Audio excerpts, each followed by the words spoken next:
Trinetra AI Cinematic Production.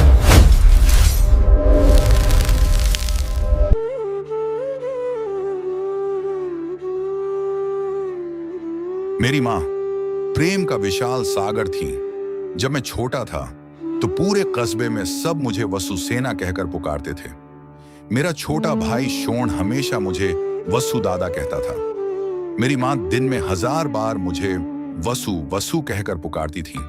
उन्होंने न केवल मुझे अपना दूध पिलाया, बल्कि मैंने भी उनके प्रेम का अमृत बड़े आनंद से पिया। ऐसा लगता था मानो वे सबको प्रेम करने के लिए ही जन्मी थीं। पूरे चंपानगर में उन्हें राधा माता कहा जाता था। सबके लिए उनका अथक परिश्रम और उनके गर्भ में बसा असीम प्रेम कभी व्यर्थ नहीं गया। मैं कानों में 2 बालियां पहनकर पैदा हुआ था। वह कस्बे के लोगों से बात करते समय अक्सर उनका जिक्र करती थी।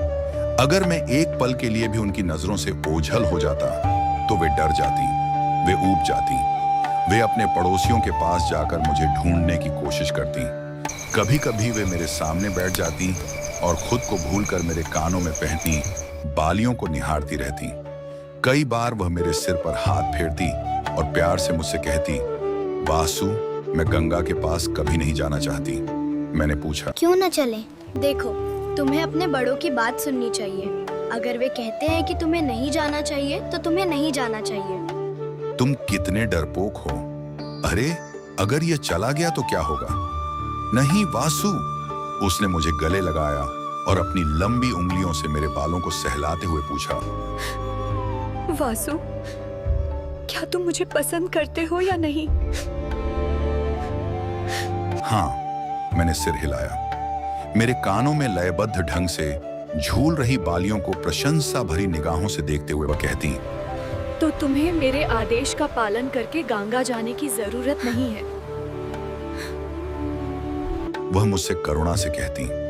उस समय उनकी आंखों में भय का भाव दिखाई देता। उसे तसल्ली देने के लिए मैं कहता, अगर तुम कहती हो कि नहीं जाओगी तो फिर क्या? जैसे ही उसने यह सुना, उसने मुझे अत्यंत प्रेम से गले लगा लिया। उसने मेरे सिर और कानों पर बार बार चुंबन किए। उस समय मुझे ऐसा लगा जैसे मैं हमेशा के लिए उसकी बाहों में ही रह जाऊं। जब मैं उनकी गोद में था तो सोच रहा था, माँ गंगा इतना पानी क्यों पीती है? और गंगा के पानी के प्रति मेरा एक अनूठा आकर्षण था। अनगिनत लहरों से बातें करना मेरा पसंदीदा शौक था। अगर माँ को पता चल जाता तो क्या होता? वो मुझे ढूंढते हुए सीधे गंगा के किनारे आ जाती। ओह, उन्हें कभी नहीं समझना चाहिए कि चाहे कुछ भी हो जाए, हम हमेशा नदी किनारे जाते हैं। मैंने मन बना लिया और उसे पूरा करने के लिए मैंने शोना को मुट्ठी भर रंग बिरंगे सीप दिए और पके पीले फलों से तुम्हारी मुट्ठी भर दूंगा, ऐसा कहा। यह कहानी केवल कर्ण की नहीं है, ये हर उस इंसान की है जिसे दुनिया ने कभी पूरी तरह समझा नहीं। कर्ण की लड़ाई को और अधिक विस्तार से समझने के लिए कृपया इस पेज को सब्सक्राइब करें और बेल आइकन दबाएं ताकि अगला वीडियो आपको कर्ण की आवाज में मिले।